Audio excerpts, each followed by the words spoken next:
हमारे आत्मीय परिजनों, नवरात्रियों में ये अनुष्ठान क्यों किया जाता है, किस लिए किया जाता है और इसका क्या महत्व है। दो ऋतुओं के मिलने से, दो ऋतुओं के मिल जाने से संधि बेला कहते हैं। गर्मी के जाने से और सर्दी के आने से इन दोनों का जो मिलन होता है इसका महत्व है। उधर जाड़े का जाना और गर्मी का आगमन जो चैत्र की नवरात्रि होती हैं, इनका विशेष महत्व है। जिस तरीके से सोमवती अमावस्या को स्नान करने क्यों जाते हैं, गंगा तो वही है ना, गंगा में जब नहाया जाएगा, स्नान किया जाएगा तभी महत्व है। लेकिन विशेष पर्व का विशेष महत्व होता है। जिस तरीके से कुंभ लगता है और कुंभ का विशेष महत्व होता है, इसीलिए ऐसे ही अपनी नवरात्रियों का ये महत्व है। अपने आप में साधक का मन अपने आप में लगता हुआ चला जाता है। यदि साधक का उसमें मन नहीं लगा है तो हम ये मान के चलेंगे कि वो भौतिकी जंजालों में फंसा हुआ है, इसलिए उसका मन भगवान के गायत्री माता की उपासना में नहीं लग रहा है। उपासना में दिलचस्पी है या नहीं है, उसमें फर्क क्या माना जाएगा। उसमें फर्क उसकी मनोभूमि और अंतःकरण को माना जाएगा कि अंतःकरण इसकी भूमि कैसी है। बीज तो इसमें पड़ जाएगा, भगवान की अनुकंपा, दया, ये तो सारे हमको कृपा, उसका अनुदान और वरदान मिलता हुआ हमको चला जाएगा। पर भूमि कैसी है, बीज तो डाल दिया जाएगा, लेकिन भूमि यदि उपजाऊ नहीं है और भूमि यदि ठीक नहीं है तो बीज कैसा भी अच्छा क्यों न हो, वो गल जाएगा, सड़ जाएगा, उसका कोई महत्व नहीं रहेगा।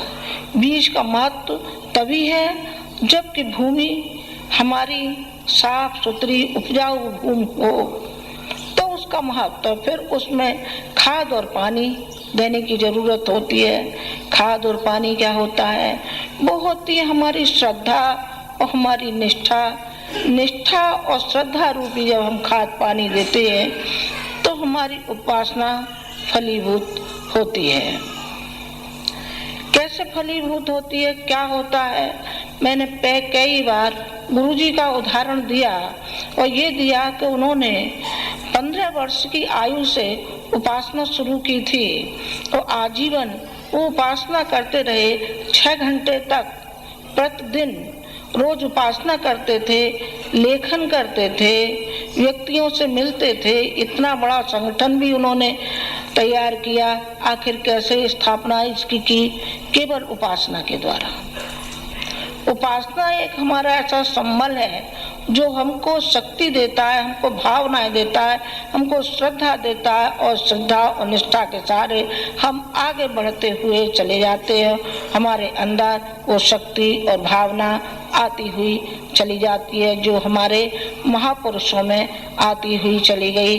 अभी मैंने गुरुजी का उदाहरण दिया था और ये दिया कि उन्होंने बचपन से जो सम्मल पकड़ा, गायत्री माता का आंचल पकड़ा और अपने गुरु का सानिध्य और प्रेरणा उन्होंने पाई, तो वो आजीवन उस प्रेरणा को केवल अंतरंग में ही नहीं बैठा, उन्होंने बाहर साकार रूप भी उसको प्रेरणा को दिया।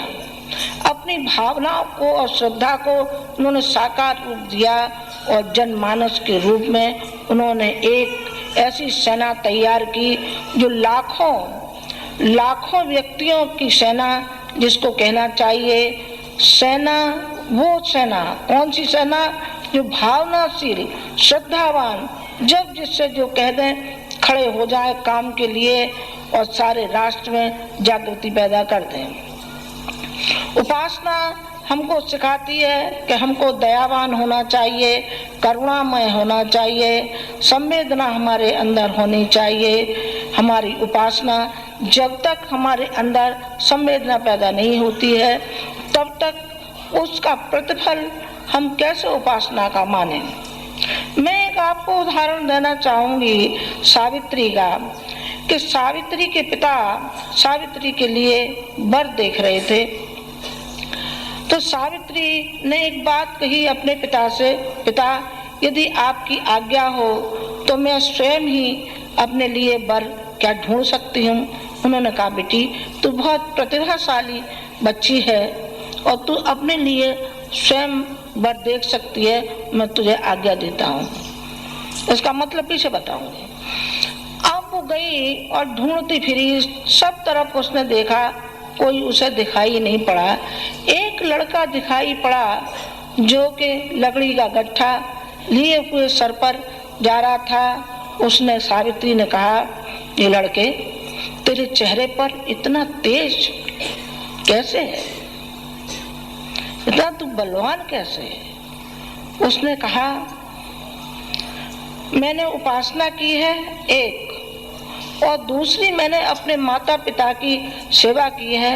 मैं राज्य को ठुकरा करके और जंगलों में मैं घूम रहा हूँ अपने जीवन शोधन के लिए, आत्म शोधन के लिए मैं जंगलों में घूम रहा हूँ। उसने उसके गले में वरमाला डाल दी। उन्होंने क्या कहा, सत्यवान ने कहा कि सावित्री तू तो राजकुमारी है, मैं तो एक कंगाल हूँ, मैं तो सब छोड़ करके आया हूँ, क्या तू मेरे साथ रहना पसंद करेगी क्या। उसने कहा कि मैं सत्य के साथ शादी कर रही हूँ, मैं सत्यवान के साथ शादी कर रही हूँ, मैं किसी व्यक्ति से नहीं, मैं तो सत्य के साथ शादी कर रही हूँ और तेरे अंदर मुझे सत्यता दिखाई पड़ रही है, तुझमें प्रतिभा दिखाई पड़ रही है, इसलिए मैं तेरे साथ शादी कर रही हूँ। अर्थात वो शक्ति जिसको हम गायत्री कहते हैं, सावित्री और गायत्री कहते हैं। सावित्री भौतिक और ये गायत्री हमारी पारलौकिक, ये दोनों ही शक्तियां के मिलने को, उसको नतमस्तक होने को, वो दोनों एक ही शक्ति हैं, सावित्री और गायत्री। गायत्री को धारण किया जाता है, पर कब किया जाता है, जब अपने अंतःकरण को कमल की तरीके से खिलने दिया जाना चाहिए। यदि वो कमल की तरीके से वो खिला नहीं है तो गायत्री माता आगे कहाँ बैठेंगी, कूड़े करकट में बैठेंगी। हंस जैसा जीवन जिसका विवेकशील नीर और क्षीर का, जब उसके अंदर ये मादा आ जाता है तो गायत्री माता आएंगी और हमारे हृदय कमल पे बैठेंगी, जैसे कि गुरुजी के हृदय कमल पर वो बैठती हुई चली गई। वो निहाल हो गए और गायत्री माता भी निहाल हो गई, जिसको कि एक धूल में दबी हुई हमारी माँ थी, उस माँ को उन्होंने घर घर पहुंचाया।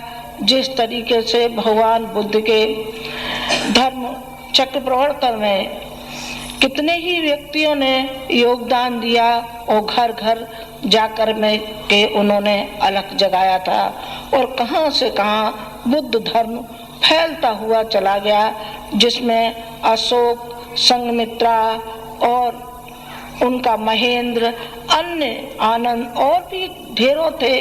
उनमें अंगुलीमाल से लेके अनेक, जो कि कभी 1 से 8 उंगलियों की माला पहनते थे, और जब भगवान बुद्ध की शरण में गए तो उन्होंने सारे विकार अपने त्याग दिए और अच्छे पथ पर, संत के पथ पर वो चलने लगे। जो आज गुरुजी का अनुकरण कर रहे हैं और उस पथ पर चलने की हिम्मत कर रहे हैं, तो मैं उनको महेंद्र ही कहूंगी, उनको मैं अशोक ही कहूंगी, और उनको मैं विवेकानंद ही कहूंगी, उनको मैं अर्जुन ही कहूंगी, उनको मैं शिवाजी ही कहूंगी, क्योंकि उन्होंने हौसला तो कम से कम अपना दिखाया ना, आगे चलने का, पद चिन्हों पर चलने का हौसला तो दिखाया है उन्होंने। हौसला दिखाता कौन है? वो दिखाता है साधक, जिसके अंदर संवेदना के रूप में उभरता हुआ आगे चलता हुआ चला जाता है। जिस तरीके से वाल्मीकि के जीवन में एक समय ऐसा आया, पिछला तो मैं नहीं कहूंगी, आलोचना भी करते हैं, पर पिछला जीवन कैसा था, और जब नारद के कहने पर भगवान से जब जुड़ गए तो काया पलट हो गई, उनकी काया पलट हो गई। और एक पक्षी को, जोड़े को तिल मिलाते हुए उन्होंने देखा, मरते हुए देखा तो उनकी करुणा फूट पड़ी। पहले नहीं फूटती थी, फिर भगवान से जुड़ने पर करुणा फूटने लगी और उन्होंने वाल्मीकि रामायण की रचना की। संत तुलसीदास का भी ऐसा ही हुआ कि उनकी पत्नी के कहने से, उनकी पत्नी ने कहा कि जितना इस नश्वर शरीर से लगाव है, कहीं भगवान से लगाव हो जाए तो उद्धार हो जाए। फिर भगवान का काम भी करें, भगवान का नाम लें, भगवान का नाम लें जितना, उससे ज्यादा कहीं हम भगवान का काम करें। तो उनको वो बात चुभ गई, और चुभ गई, वो संत तुलसीदास हो गए। और संत तुलसीदास होकर के उन्होंने एक काव्य की रचना की, जिसको हम रामायण कहते हैं। और वो रामायण हमारे जनमानस के गुरु शिष्य, भाई भाई, पिता पुत्र, पति पत्नी, सारे के सारे आप उसमें उदाहरण पढ़ते हुए चले जाइए।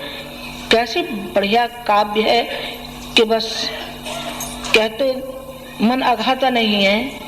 ऐसा ही गुरुजी ने 4 पुराणों की उन्होंने ऐसा बनाया कि जनमानस का बना दिया, जो कि आज सारे हरिद्वार में जितने भी आश्रम हैं, सभी आश्रमों में आपके प्रज्ञा पुराण रखे हुए हैं। जो वेदों का उन्होंने भाष्य किया तो लोग सोचते ही रह जाते हैं कि इन्होंने कैसे कर लिया।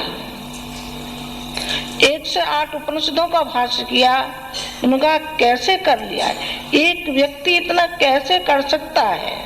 मैं कहती हूँ एक व्यक्ति क्यों नहीं कर सकता? कर सकता है यदि उसके अंदर वो भावनाएं हो, कर्मठता हो, क्रियाशीलता हो, तो व्यक्ति क्या नहीं कर सकता है? सब कुछ कर सकता है। और उन्होंने करके दिखा दिया। 3200 पुस्तकें उन्होंने अपने जीवन काल में लिख करके ये बताया कि उन्होंने अपने वजन से भी ज्यादा साहित्य लिखा। उन्होंने दिखाया कि उपासना के द्वारा किस तरीके से प्रखरता आती हुई चली जाती है।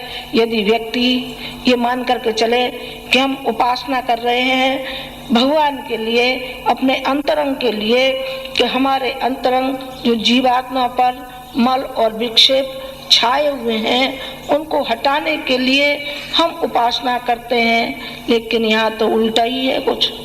उपासना माने चापलूसी, उपासना माने आशीर्वाद। चलो गुरुजी से आशीर्वाद ले आओ, माताजी से आशीर्वाद ले आओ, पर ये मन में नहीं आया कि गुरुजी और माताजी के पद चिन्हों पर भी हमें चलना है क्या?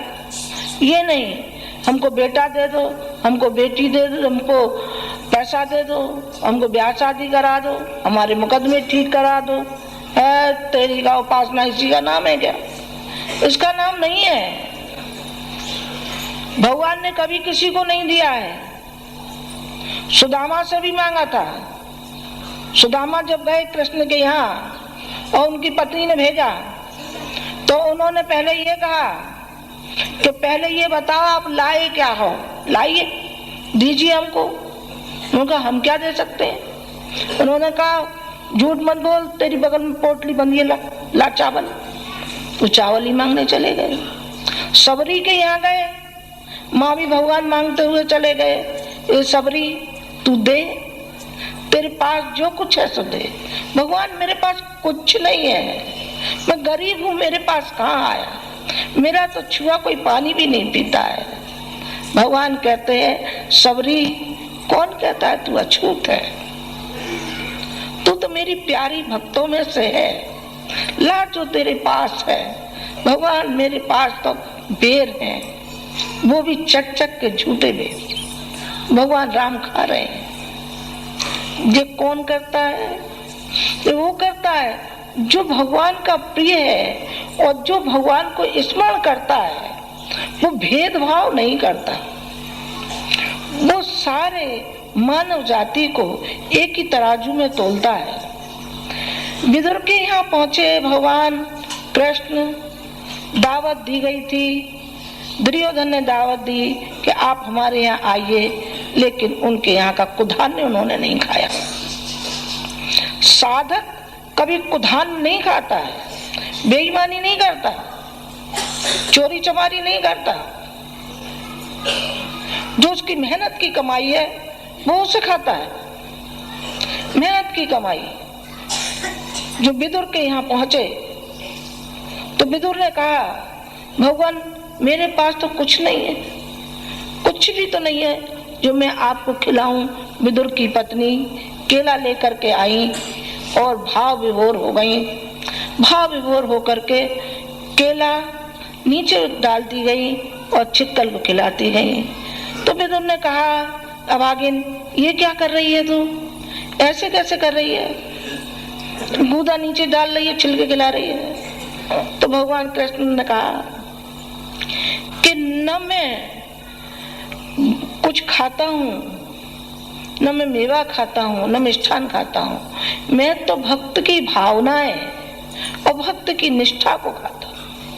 मुझे कुछ नहीं चाहिए। विदुर, मेरे और भक्त के बीच में तू आड़े कैसे आ गया? इसी प्रकार से एक घटना मैं आपको बताऊं, गुरुजी के साथ भी हुई कि गुरुजी एक बार कहीं गए, उनके साथ 3-4 व्यक्ति थे जो भजन उपदेशक के साथ गए। तो वहां जाकर के एक गृहिणी थी, दूध लेकर के आई और दूध में वो नमक डाल लाई। उसको नहीं मालूम था बेचारी को, उसने जाना कि शक्कर है, सो उसने चुक्कट भर के जोर का उसमें डाला गिलास में जो डाला और नमक का दूध आ गया सामने। नमक का दूध आ गया। जो और बैठे उन्होंने कहा, अरे आचार्य जी क्या करते हैं, क्या करते हैं? क्यों, क्या बात हो गई? अरे इसमें सारा नमक पड़ा है, नमक पड़ा है। न कहा कि चुप रहो, नमक पड़ा है तो क्या हो जाएगा? नमक से मर जाएंगे, नमक से पेट साफ हो जाएगा, दस्त हो जाएंगे, तो सब पेट साफ हो जाएगा अपना। उसमें क्या दिक्कत है?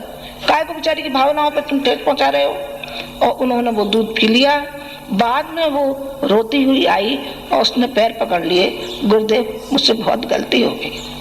उन्होंने कहा, नहीं बेटी, तुझसे कोई गलती नहीं है। तेरा दूध तो इतना मीठा था, बहुत मीठा लग रहा था। चूंकि वो भावनाओं से संबंध है। दूसरों का तिरस्कार मत करिए, दूसरों की भावनाओं का सम्मान कीजिए ताकि आपको श्रद्धा मिले। दूसरों का हम सम्मान नहीं करेंगे तो हमें श्रद्धा कैसे मिलेगी? आप किसी की श्रद्धा पाना चाहते हैं तो आप प्यार दीजिए ना। प्यार का सारा संसार भूखा है, प्यार का अभाव है। प्यार आपने जीवन में चखा ही नहीं, प्यार को आपने जाना ही नहीं, प्यार को आपने बांटा ही नहीं। न प्यार आपने खाया है और न प्यार आपने खिलाया है। हमने जिंदगी भर प्यार बांटा है और श्रद्धा लिए। हमारे पास कुछ नहीं है, गुरुजी के पास कुछ नहीं था, लेकिन सारी जिंदगी व्यक्तियों के मनोबल को बढ़ाया। उन्होंने सहारा दिया, जो कीचड़ में पड़े हुए थे उनको उठाया, उनको मार्गदर्शन दिया, उनको प्रेरणा दी ताकि वो आगे बढ़ सके, खुद ही कमाए और खुद ही खाए, अपने गृहस्थ जीवन को पाल लें। बस इतना ही जीवन है क्या? इतना जीवन नहीं है। मनुष्य का जीवन कुछ ऊंचे लक्ष्य के लिए होता है। ये तो पशु भी करते हैं, चारा खाते हैं, बच्चे पैदा करते हैं, बस खत्म हो जाते हैं। लेकिन मनुष्य का जीवन तो कुछ ऊंचे लक्ष्य के लिए है, परोपकार के लिए है, जन सेवा के लिए है। मैं अभी उपासना के लिए कह रही थी, अब मैं साधना के लिए कहूंगी। साधना माने अपना परिष्कार, उपासना माने भगवान के समीप बैठना। हम भगवान के समीप बैठ रहे हैं और अपनी मलिनताओं को, अपने दोष दुर्गुणों को हम निकाल रहे हैं बाहर। ये हुई उपासना। और साधना हुई अपने व्यक्तित्व के परिष्कार के लिए कि अपने व्यक्तित्व को बनाया या नहीं बनाया। यदि आपने व्यक्तित्व को नहीं बनाया तो कैसे मालूम पड़े कि आपने उपासना की है कि नहीं की है। उपासना की है तो आपका व्यक्तित्व बनना चाहिए, ऊंचे उठने चाहिए और आपके द्वारा दूसरों को भी ऊंचा उठना चाहिए। और आराधना, आराधना माने सेवा। सेवा बहुत जरूरत है समाज को, राष्ट्र को, आप जैसे भावनाशीलों की बहुत आवश्यकता है। ऊपर से चाहे रंगो चाहे मत रंगो, लेकिन अंतरंग को रंगो, अंतरंग को रंगो। इसमें एक गीत की कड़ी है, ने कहा है, मेरा रंग दे बसंती चोला। चोला को रंगो। कपड़ों को रंग लिया वो बहुत अच्छी बात है, रंगना ही चाहिए। ये सादगी का है, ये त्याग का है। ये हम हर अपने परिजन से कहते हैं कि आपको ब्राह्मणोचित जीवन जीना चाहिए। गायत्री किसकी है? ब्राह्मण की, ब्राह्मण की है, केवल ब्राह्मण की। ब्राह्मण का अर्थ ब्रह्म तेज। ब्रह्म तेज शक्तियां किनको मिलती हैं? उनको मिलती हैं जो अपना परिष्कार कर लेता है, अपने आत्मबल को ऊंचा उठा लेता है, कायर नहीं कहलाता, बुज़दिल नहीं कहलाता है, दया और करुणा उसके अंदर भरी हुई होती है। चाहे वो अपना परिवार हो और चाहे वो समाज हो और चाहे वो राष्ट्र हो, उसके लिए वो भरपूर कोशिश करता है, व्यक्तिगत जीवन को ऊंचा उठाता है। जो उससे जुड़े हुए हैं, चाहे उसकी पत्नी है, चाहे उसकी माँ है, चाहे उसके पिता हैं, चाहे उसके भाई और बहन है, सबकी सेवा शुश्रूषा करता हुआ चला जाता है। ये नहीं कहता है कि तुमने जन्म दिया था तो क्या हमारे ऊपर एहसान किया था। ये माता पिता से नहीं कहता। और पत्नी को प्रताड़ित नहीं करता, पत्नी का सम्मान करता है। सम्मान का अर्थ आरती उतारना नहीं होता है।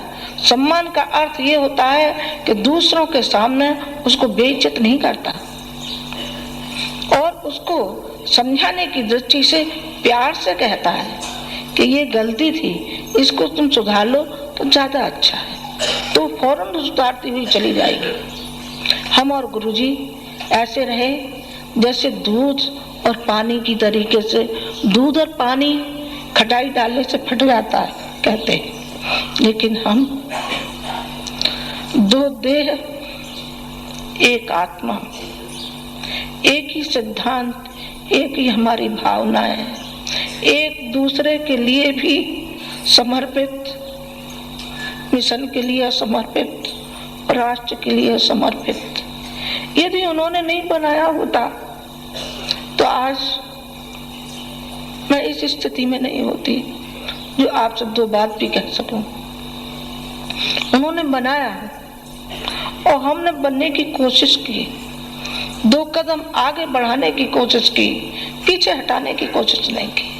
मैंने तो आपके हृदय के जो उद्गार हैं वो मैं हर अपने परिजन को सुनाना चाहती हूँ। एक कहती हूँ कि देखो, जो चिंगारी सेवा की, साधना की, उपासना की हमारे अंदर जल रही है और जो गुरुजी के अंदर जल रही थी, उसमें से एक चिंगारी, एक कण छोटा सा आप भी लेकर के जाइए ताकि आप भी धन्य होते चले जाएं, जिस तरीके से हम धन्य होते हुए चले गए।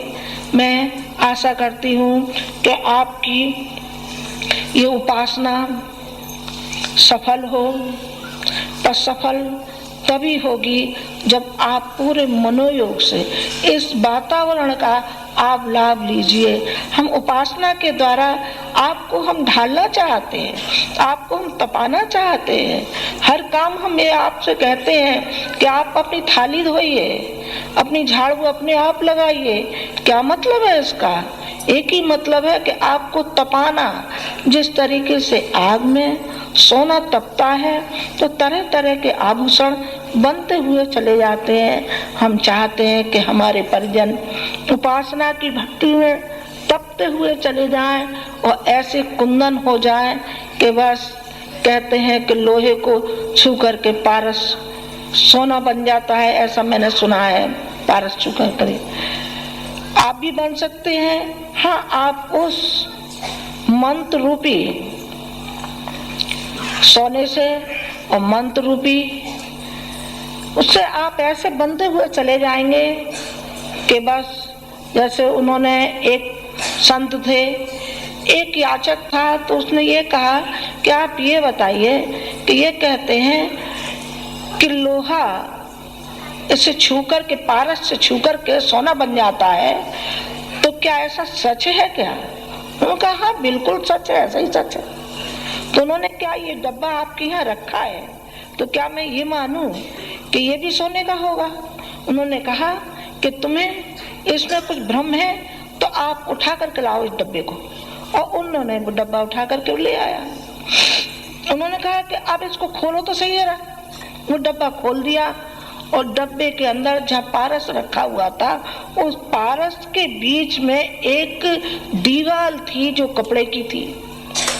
उन्होंने कहा कि तुमने देखा इसमें कुछ देख रहे हो? उन्होंने कहा नहीं दिखाई पड़ा। उन्होंने कहा गहराई से देखो। उन्होंने कहा हाँ देख लिया। क्या देखा? कि इसमें एक दीवार लगी हुई है जो कपड़े की है। उन्होंने कहा कि तो बस यही है, क्योंकि उससे ये छुप नहीं रहा है, छुआ नहीं जा रहा है, तो ये बनेगा नहीं, बन नहीं सकता है। जो जीवात्मा पर पड़ी हुई परतें इनको हटाओ, हटाओ, फिर आप देखना कि आप पारस बनते हैं कि नहीं बनते हैं। आपको बना करके ही छोड़ेंगे। यदि आप हमसे जुड़े रहे तो फिर हम आपको बना करके ही छोड़ेंगे। चाहे कैसी भी मिट्टी क्यों नहीं है, चिकनी मिट्टी होगी तो खिलौने अच्छे बन जाएंगे, पर मैं तो कहती हूँ चाहे भूसड़ी मिट्टी क्यों न हो, उसमें भी हम मुल्तानी मिट्टी मिला करके भी उसका खिलौना बना देंगे, उसका भी हम बना देंगे।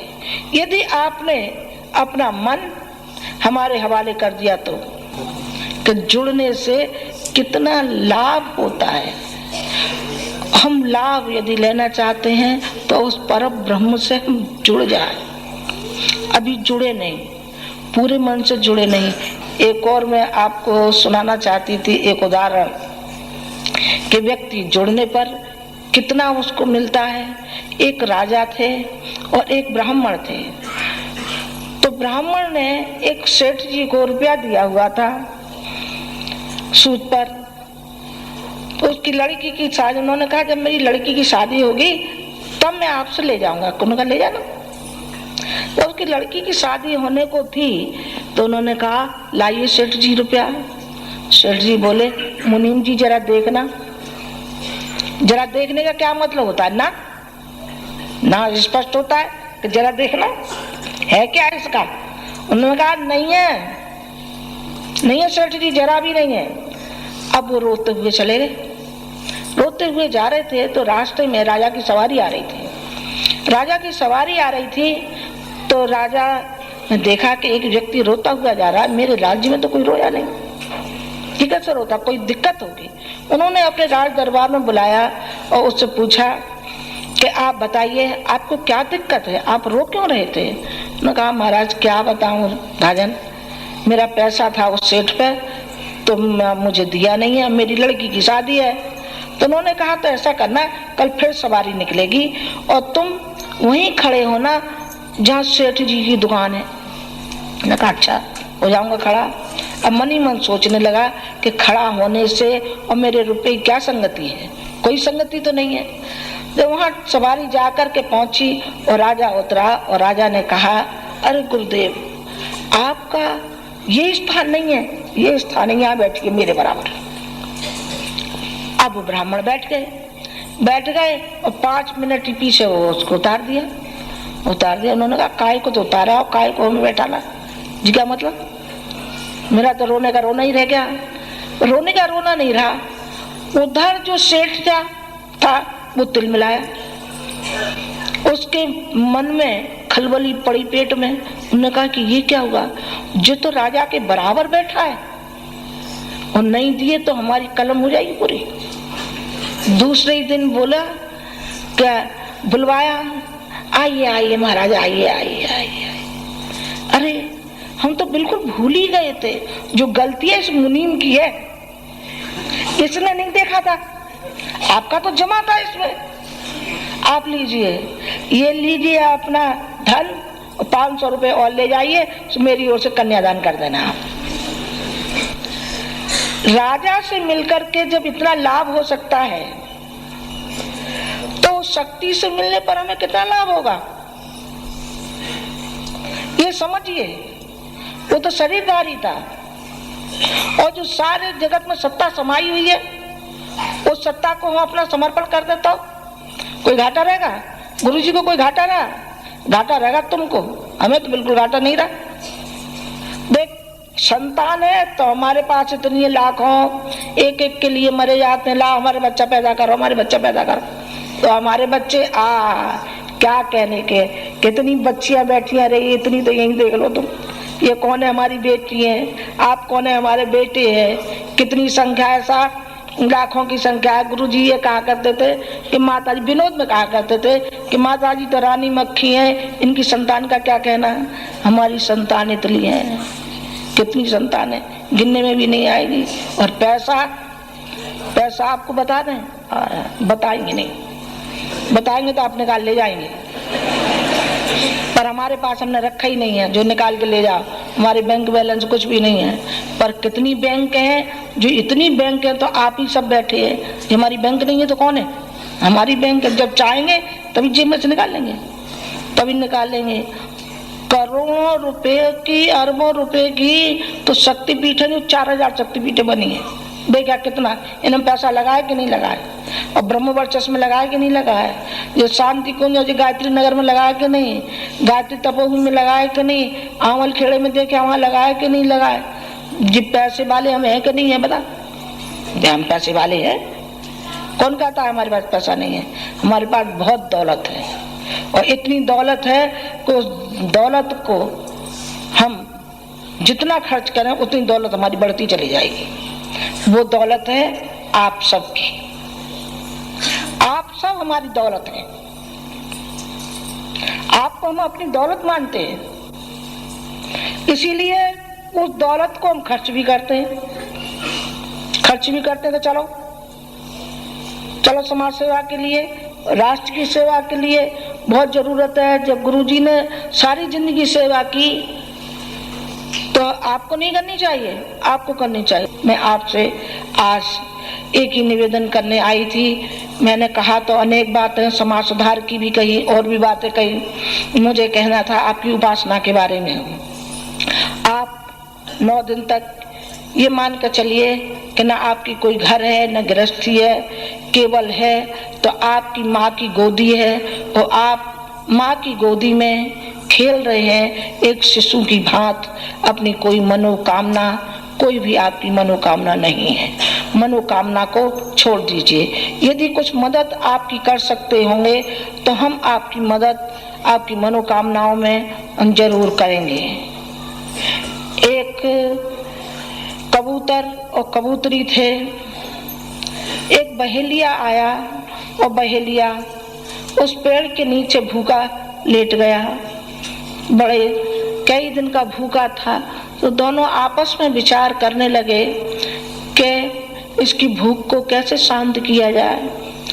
तो दोनों ने आपस में विचार किया, क्यों न हम इसका सहयोग करें। एक गया उनमें से जो कहीं से माचिस की तीली ले आया, एक उनमें से गया कहीं से घास फूस इकट्ठी करके लाया और उसमें से तीली लगा दी, और दोनों उसमें जल गए। बहेलिया उठा और पहेलिया ने अपने भाग्य को सराहा और ये कहा, मुझे ये भोजन मिल गया। बेटा, हम कबूतरी तो नहीं है जो हम जल करके अपना मांस तुम्हें खिलाएंगे, लेकिन हम वो चीज आपको खिलाएंगे कि आप निहाल हो जाएंगे। जिंदगी भर आप निहाल होते हुए चले जाएंगे, आप भी और आपका परिवार भी, आपके बच्चे भी। हम तो आपको वो संपत्ति देना चाहते हैं ताकि आप और आपके परिवार वाले, आपके बच्चे, नाती पोते सब उस संपत्ति को धोते खाते रहे, उस संपत्ति को बिगाड़े नहीं। वो संपत्ति वो है ज्ञान की संपत्ति, वो है प्रेरणा की संपत्ति, वो है उपासना की संपत्ति, वो है सेवा की संपत्ति, वो है साधना की संपत्ति। वो हम आपको देना चाहते हैं। इन्हीं शब्दों के साथ आज की बात समाप्त। ओम शांति। हमारे YouTube चैनल शांति कुंज वीडियो गायत्री परिवार को सब्सक्राइब करें एवं बेल आइकन जरूर दबाएं ताकि गायत्री परिवार की विभिन्न गतिविधियों की जानकारी आपको मिलती रहे।